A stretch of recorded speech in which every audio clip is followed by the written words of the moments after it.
Wala akong pakialam sa sinasabi ng mga tao. Wala akong ginagawa mali kaya hindi ako dapat mahiya. Ipagpapatuloy kong ganitong buhay hanggang sa tuluyan ko matupad ng dapat kong gawin.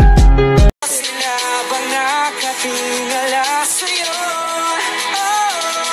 Hindi lahat ng bagay napakadali na lamang na makuha. Kailangan mo talaga dapat malamang hindi man dumating ngayon ang pagkakataon. Tandaan mo mas maganda plano ng Panginoon para sa'yo. Kailangan mo lamang paniwalaan at iyong sarili ay iyong pagkatiwalaan. Ganyan ako mag-isip mula noon hanggang ngayon. Batang pasigan nyo na pinatibay ng panahon. Pinalaki sa pangaral anak, aral kang mabuti para pag nakatapos ikay mapapabuti. Kaya pinabutihan umabot ng kolehiyo kahit di sigurado kung matatapos ko ba to. Ganun pa man ang pamasahe ko lang ay paniniwala na may tanging sa taas na sa akin nagtitiwala na kaya akong nagpasang kahit bagyo ang dumaan. Maniwala ka sa akin may magandang nakalaan.